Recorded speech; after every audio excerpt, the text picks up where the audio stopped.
reviewing the latest film from a male point of view. First up is that controversial movie, Do the Right Thing. Now, I really like little Spike Lee's courage in making this film.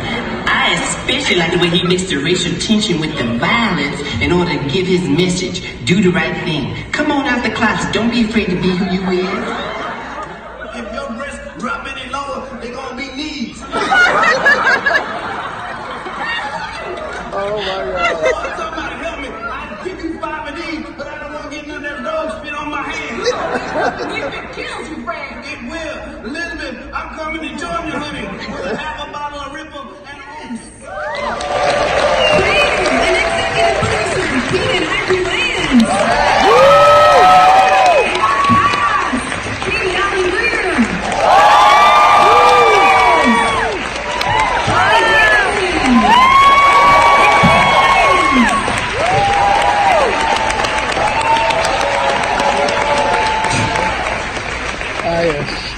Hello! Fix that mic. Hello, everyone.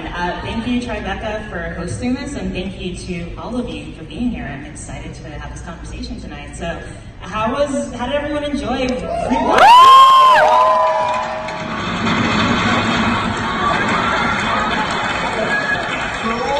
stop, man. It's like a warehouse sale. We got this on the first time. All right, we got for your automotive needs. We got car phone. We got car stereo. We got car alarm. And if you act now, we can probably get the car. My best friend from like day one in the industry. We literally auditioned together at the Improv here in New York, and we were the only 2 black people online. And so we sort of bonded right there, and that's how our dreams started together. And we did Hollywood Shuffle first, and it was, you know, for us, stand-up was our background, so sketches was like the first writing that we ever did.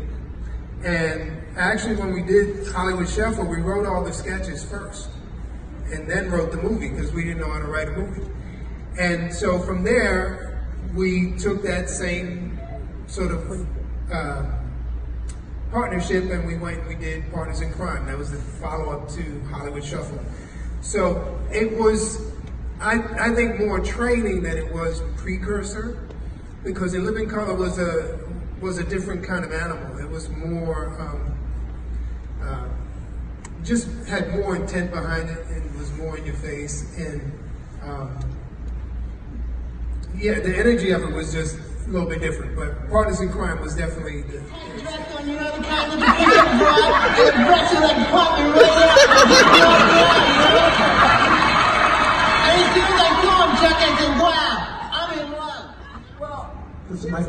Mic up.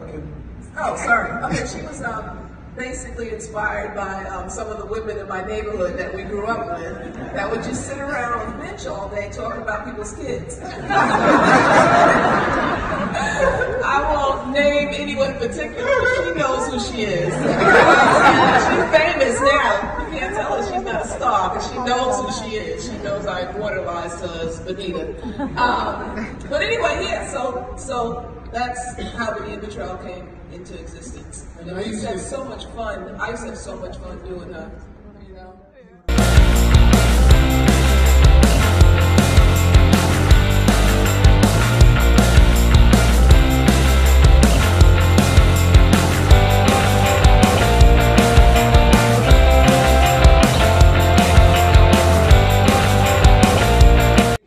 He said, right here, you're gonna hit the you're gonna hit the window of the car.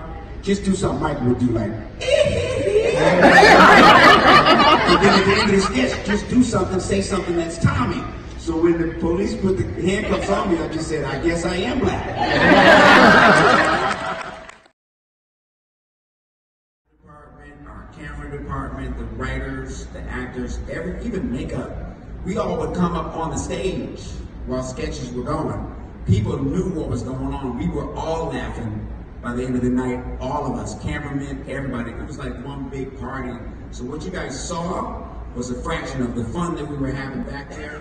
Politics My knowledge of trans, gay, LGBTQT culture, I say that because I'm trying to get all the letters out, is different. You know, I have evolved from then. But back then, what I would say is there was never any malice in our portrayal of these gay men. You understand?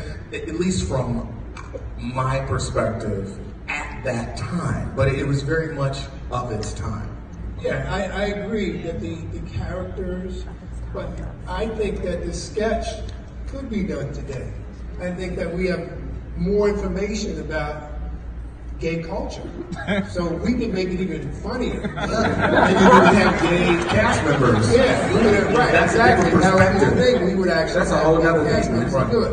But like David said, the whole Fox later on, and I'm curious as to like what you think about the shows that have come in its wake that have, you know, adopted some of the DNA of your show. Something like Mad TV, which came out right after the show ended.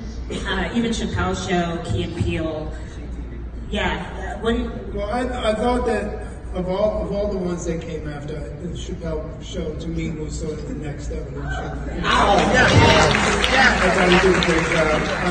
And then after him, I thought Key and Peele, you know, and the next evolution after that. I thought that those guys, you know, it's difficult to kind of find your voice.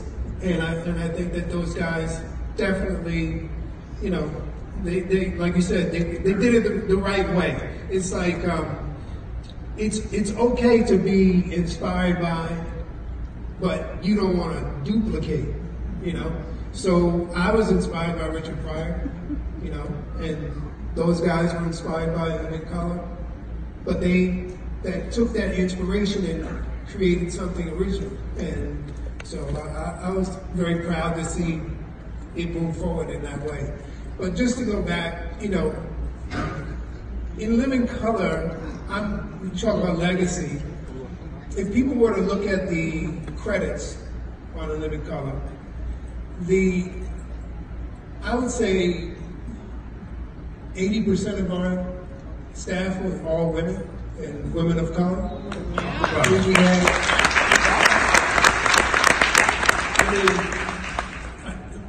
from the co-executive producer to the line producer, the first black woman to direct a sketch show was Terry McCoy, rest in peace. Pam Vise was head writer. Wardrobe. Krista Rivera, yeah, wardrobe. I mean, it was, and this was 30 years ago. You know, the things that we were able to do back then, people are fighting about now, and it's like, it ain't that hard. You just gotta do it. That's it.